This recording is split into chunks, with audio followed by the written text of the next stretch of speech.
When the narcissist realizes you know everything. When a narcissist realizes that you see through their carefully constructed facade, everything changes. Psychologists have long noted that narcissistic individuals rely on secrecy, control, and the perception of superiority to maintain their fragile sense of self. Once you become aware of their tactics, their carefully choreographed manipulation begins to unravel. The first reaction of a narcissist, according to clinical observations, is often to deflect blame. They may attempt to turn the tables and accuse you of being the narcissist instead.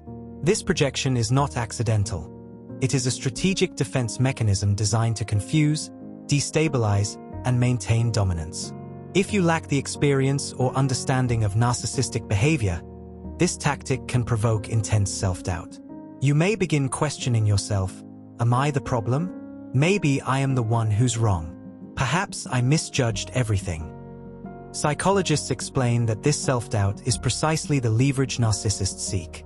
By forcing you into a state of uncertainty, they preserve control and evade accountability, ensuring that their own culpability remains concealed. Once your awareness disrupts their manipulation, the narcissist may begin to withdraw. This withdrawal is often calculated. Clinical research indicates that narcissists are accustomed to planning their interactions meticulously, anticipating reactions and controlling outcomes across multiple relationships simultaneously.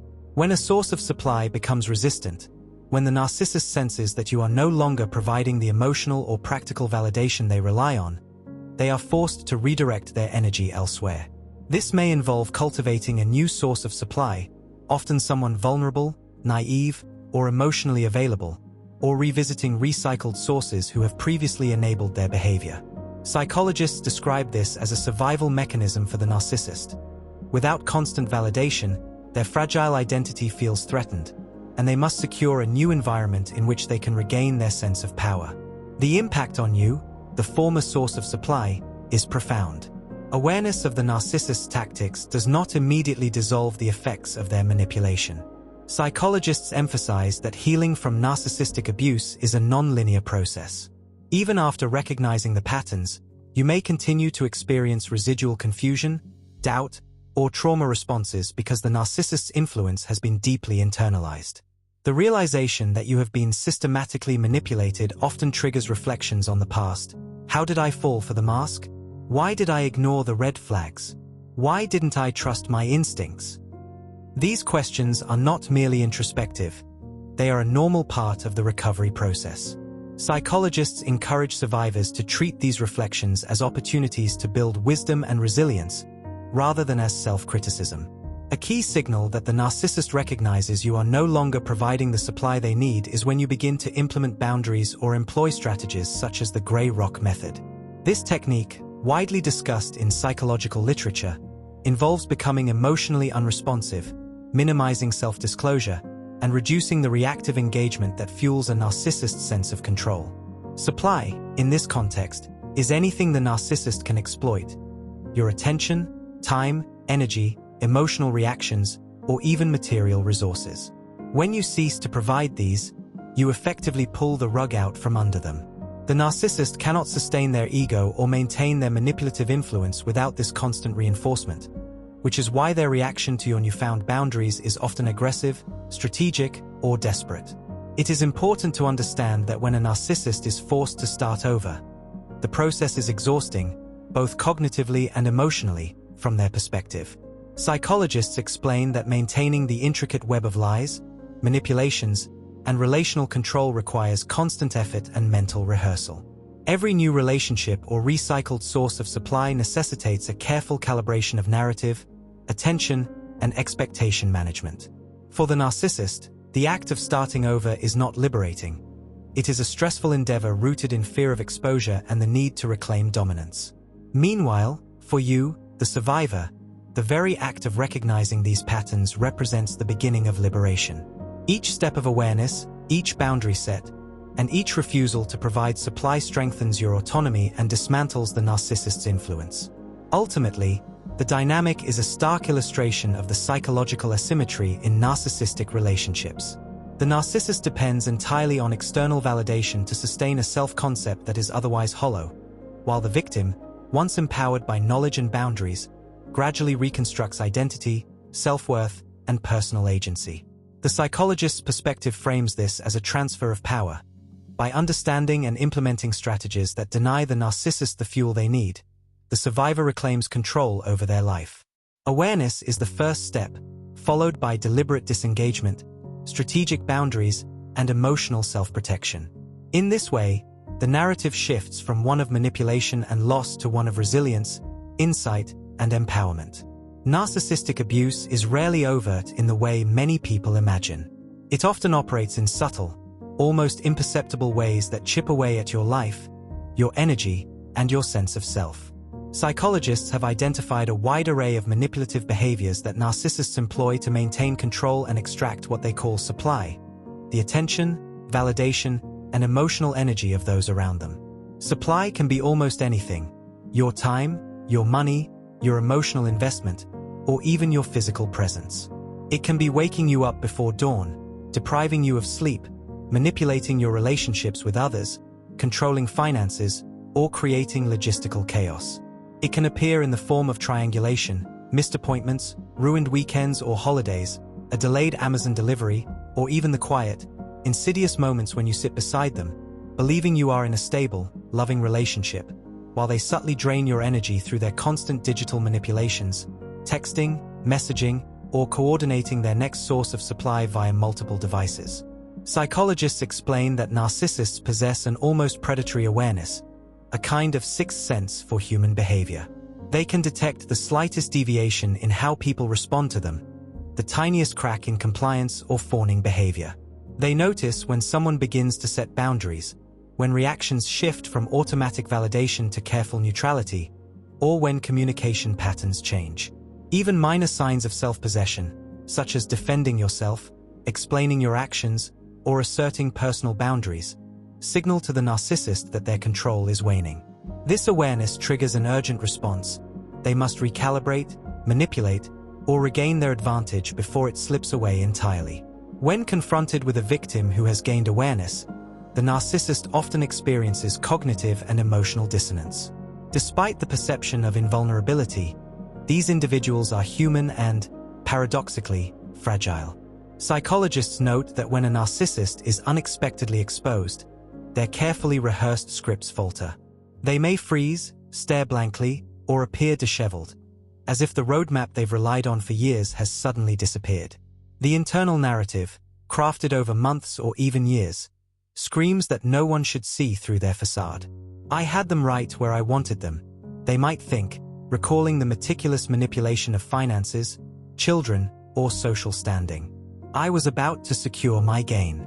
How did they figure it out? This sudden disruption is both a psychological shock to them and a critical turning point in the victim's empowerment. The narcissist's reaction to exposure can vary. Some may double down on their manipulations, attempting to regain control through intensified emotional provocation, gaslighting, or hoovering, the strategic act of drawing the former victim back into their influence. Others may retreat temporarily, seeking new or recycled sources of supply, redirecting their predatory focus towards someone less aware or more vulnerable. Psychologists emphasize that this pattern is consistent. Narcissists cannot tolerate exposure or resistance because their identity is structurally dependent on others' validation. Once the supply diminishes, their sense of self becomes unstable, forcing them to constantly seek new targets. For the survivor, understanding this dynamic is both painful and liberating. When the relationship ends, whether through discard, conscious separation, or personal awakening, the immediate aftermath is often disorienting. Psychologists describe the initial phase of narcissistic abuse recovery as akin to a cognitive earthquake. The foundations of trust, perception, and emotional security have been violently shaken. Survivors may experience intense grief, anger, disbelief, or profound confusion.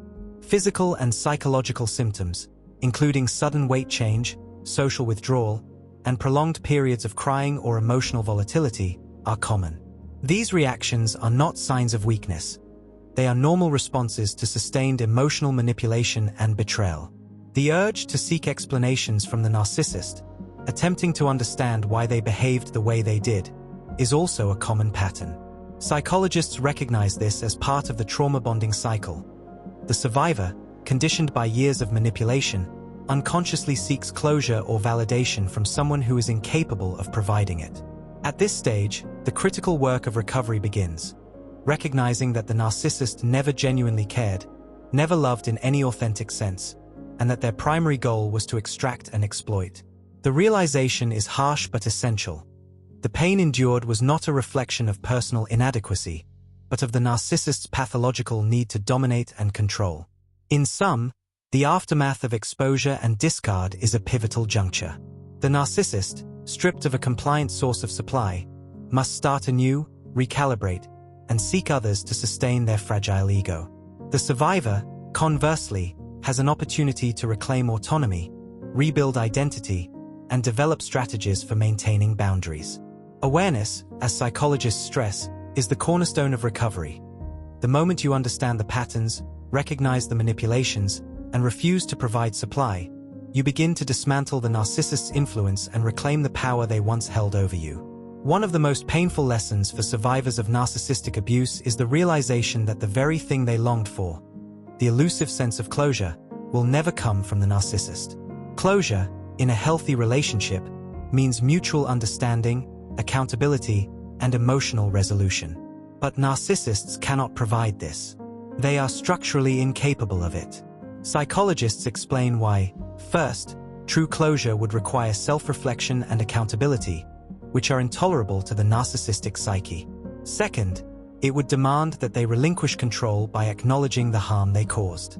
And third, it would mean allowing you to heal without their interference, which contradicts their core desire to keep you disoriented, doubting, and emotionally tethered. Instead, what they offer is silence, blame, or further manipulation. In doing so, they twist the knife of abandonment even deeper. Survivors often describe this as being stranded on an island of abuse, isolated, unsupported, and reeling from the implosion of their emotional and social world. At the time, you may not have even recognized who they were or what had truly happened. You were left disoriented, wondering how someone who once professed love could suddenly discard, demean, or destroy you. But then came a turning point: awareness. At some stage, sometimes quickly, sometimes only after months or years, you began to connect the dots. Perhaps it began with a single article, a conversation, or a late-night search. Slowly, you stumbled into a new vocabulary that named the chaos you had endured: triangulation, stonewalling, the silent treatment, gaslighting, projection, mirroring, smear campaigns. Words you had never needed before suddenly described your life with painful precision. Each definition, each example, became a light bulb moment. You compared the concepts with your lived experiences and realized, this is what they were doing, and this is why it hurt so much. That process, marrying definitions with lived reality, becomes wisdom. Survivors often describe this as both liberating and devastating. Liberating, because finally you see the truth. Devastating, because you cannot unknow it. Yet wisdom is exactly what begins to rebuild your inner world. And it grows with time. Those who are further along the healing path often reassure newcomers: be patient with yourself. Healing is not linear, but every step you take strengthens you. We are all walking in the same direction, though our footsteps fall at different rhythms. As you gathered knowledge, you likely found yourself mentally checking boxes. Yes, they gaslighted me. Yes, they financially abused me. Yes, they triangulated me with others. Yes, they used projection and stonewalling. Each box confirmed not only their pattern of behavior, but also the fact that you were not imagining things. You had not made it up. What you endured had a name, and millions of others had lived through similar abuse. With time, another realization arrives: every narcissistic relationship has an expiration date. Some last only weeks, others years, and some stretch into decades. But the end is inevitable because the narcissist's agenda is transactional. They are extracting supply, validation, resources, status, control, and once they've taken what they need, or once you begin resisting, they plan their exit. They may not know the exact day, but they sense when the relationship's utility is coming to an end. Survivors often discover, in hindsight, that the discard or betrayal was timed with chilling precision. right before a holiday, after a major sacrifice on your part, or at the peak of your vulnerability. This awareness brings clarity not only about the narcissist, but also about the wider circle of toxicity in your life. Often, survivors recognize patterns in family dynamics, friendships, or workplaces that once seemed normal but were, in fact, manipulative. Education becomes a form of liberation, shining light not just on one relationship but on the broader system of exploitation that may have surrounded you. And then, sometimes when you least expect it, comes the Hoover. Named after the vacuum cleaner, the Hoover is the narcissist's attempt to suck you back into their web of control. Psychologists describe it not as a gesture of love or reconciliation, but as a test. Are you still vulnerable? Are you still craving answers? Are you still willing to engage? A Hoover might arrive in the form of a casual "how are you?" text, a call from a blocked number, a random email, or even a message slipped through a burner phone. It may come weeks after the discard, or years, even decades, later. What matters is not when the Hoover comes, but how you respond. Survivors who have grown in wisdom often recognize it instantly for what it is: a trap. The narcissist is not seeking reconciliation. They are checking to see if the door is still open, if you still doubt yourself, if you might still provide supply. But this time, you are different. You know the script. You know the manipulations. And so you do nothing. You don't answer. You don't take the bait. This silence is not weakness. It is strength. It is proof that you are no longer the same person who once sought closure from the very individual who could never provide it. You are no longer stranded on an island of confusion. You are building a new continent of wisdom, boundaries, and healing. There comes a moment in the healing journey when survivors of narcissistic abuse step into what can be called their third version of self. The first version was the unknowing self, the one who entered the relationship, unaware of the traps and illusions that awaited. The second was the wounded self, the version that staggered through heartbreak, confusion, and disillusionment, trying desperately to make sense of what happened. And then comes the third, the strongest, most galvanized, most resilient version of you that has emerged from the fire of experience. This is the version of you that understands, that refuses to engage, and that cannot be manipulated in the same way again. One of the defining tests of this new self is the Hoover. The Hoover is not a reconciliation attempt, nor is it an expression of love. It is a test, a probe, a fishing line cast into the waters of your life to see if you will still bite. It may come as a text, an email, a casual call, or even a bizarre relic from the past meant to stir nostalgia. Some survivors report receiving messages as trivial and absurd as a note referencing a decades-old memory, or even meaningless objects dropped into their lives as a way to say, "I'm still here." Are you? When you do not take the bait, when you do not give the narcissist the oxygen of your attention, you send the most powerful message imaginable. And you do it without words. Silence becomes your declaration. Silence says, "I know who you are. I see the game. And I will not play." Silence erects boundaries more effectively than any argument, explanation, or defense could ever achieve. By withholding response, you deny the narcissist the supply they crave and affirm, both to them and to yourself, that you are no longer available for exploitation. Of course, many narcissists do not give up easily. This is why some resort to extreme persistence, multiple phone numbers, burner accounts, unexpected mail, or indirect approaches through third parties, sometimes referred to as flying monkeys. To those outside these dynamics, such behavior may seem absurd. Who does that? People ask. But to the narcissist, any form of re-entry, no matter how small, represents the possibility of regaining control. It allows them to live rent-free in the minds of their former targets, consuming attention, energy, and emotional space even in absence. For survivors, the healing milestone comes when these attempts no longer trigger longing, panic, or confusion, but instead evoke clarity and sometimes even laughter. To chuckle at the absurdity of a narcissist's antics is not trivializing the abuse. It is proof of recovery. It shows that you see them for what they truly are, empty vessels, devoid of authentic love, purpose, or direction, perpetually seeking to consume the hopes, dreams, and vitality of others. This is why the choice to remain silent, to block, to delete, and to close every possible channel of contact is so critical. Survivors who stay off the narcissist's radar not only avoid further entanglement, but they also protect their own hard-won peace. And while going no contact is rarely easy, many describe the sting, the longing, the ache of it. It is ultimately the act that declares, game over.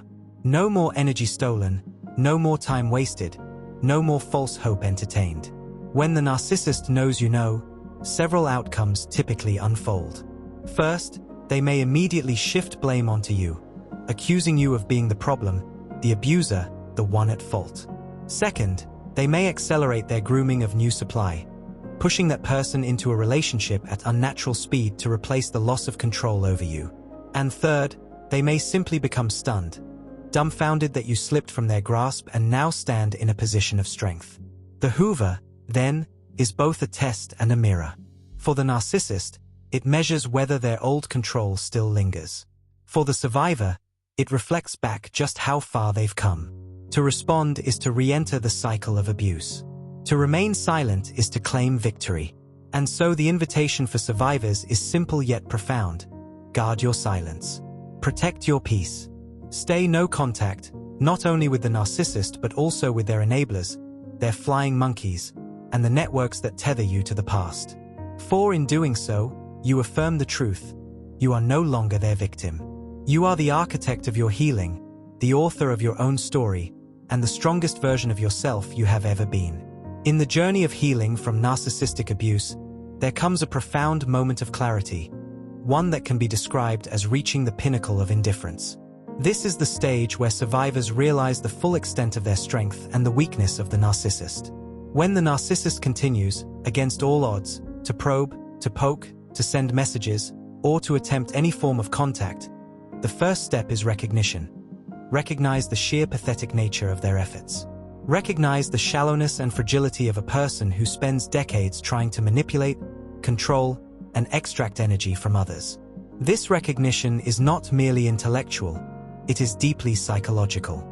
Psychologists explain that part of narcissistic behavior stems from a profound emptiness, a lack of authentic self and a compulsion to validate their existence through others. They cannot generate fulfillment internally, so they must constantly prey on external sources of supply. As a survivor, your role in this dynamic has shifted. No longer are you trapped in their manipulative web. By doing nothing, by refusing to respond, to explain, or to defend, you wield an extraordinary power. This silence is not passivity. It is an active assertion of boundaries. It communicates, without a single word, that you have healed, that you understand their tactics, and that you will no longer be a participant in their cycle of abuse. Psychologists note that boundaries are a fundamental tool in recovery from narcissistic abuse. When enforced consistently, they recalibrate the survivor's sense of self-worth and autonomy, and they strip the narcissist of their influence. Consider the emotional contrast. When a narcissist peppers you with emails, texts, or attempts at engagement, they are attempting to recreate the illusion of power they once held over you. They want you to believe they are the strong one and you are weak. Yet the reality, when viewed through the lens of recovery, is the exact opposite. You, the survivor, are radiant with resilience, abundance, and purpose. You hold energy, positivity, direction, and commitment. You have transformed trauma into growth, pain into wisdom, and manipulation into clarity. Meanwhile, the narcissist remains mired in a low vibrational state, trapped in repetition, reliant on external validation, and unable to confront their own emptiness. This realization is liberating. When the narcissist knows that you know, when your healing is evident through your silence and unwavering boundaries, it is a checkmate moment. There is no debate, no argument, no negotiation. You are no longer playing the game of toxicity. Psychologists identify this as a crucial phase in post-narcissistic recovery. The survivor transitions from reactive to proactive. You move from being prey to being a conscious protector of your energy, time, and emotional well-being. The act of detachment is profound. You allow the narcissist to slither off to a new source of supply while you remain untethered, free, and centered. This is not revenge. It is an affirmation of self-preservation. To wish them well in a detached way, "God bless you, just stay away from me," reflects a deep psychological understanding that you cannot control their behavior, only your own response. Your power comes not from manipulation, but from restraint, presence, and the conscious cultivation of your inner resources. Reaching this stage is transformative. Survivors often look back on their previous entanglement in disbelief. How did I stay? How did I allow this? How did I survive that? And yet, the very act of asking these questions signifies evolution. You have moved from ignorance to insight, from entanglement to freedom. You see the narcissist for what they truly are: shallow, pitiful, weak, and driven solely by the desire to consume others' energy and purpose. They live in a state of perpetual searching, constantly testing whether anyone, even once, will take the bait of the forbidden fruit. Your refusal to do so, your unwavering adherence to boundaries and no-contact protocols, represents victory. Psychologically, this stage demonstrates mastery over the narcissist's power because you no longer supply them with what they crave. Supply is the oxygen of narcissistic survival: attention, energy, emotional reactions, financial resources, and even time. When you deny them access, you not only protect yourself but also force them to seek new sources, effectively neutralizing their hold over you. In this sense, silence is both shield and sword. It dismantles their illusions and reaffirms your autonomy. Ultimately, reaching this pinnacle of clarity is the final act in reclaiming your life. It is a celebration of resilience, wisdom, and self-respect. You are no longer a participant in their games. You are the architect of your own destiny. Your healing is evident, your boundaries are unshakable, and your future is no longer hostage to the manipulations of someone who never truly cared. When the narcissist knows you know, and you remain unmoved, it is a victory in every sense: emotional, psychological, and spiritual. Game over. Checkmate. You win.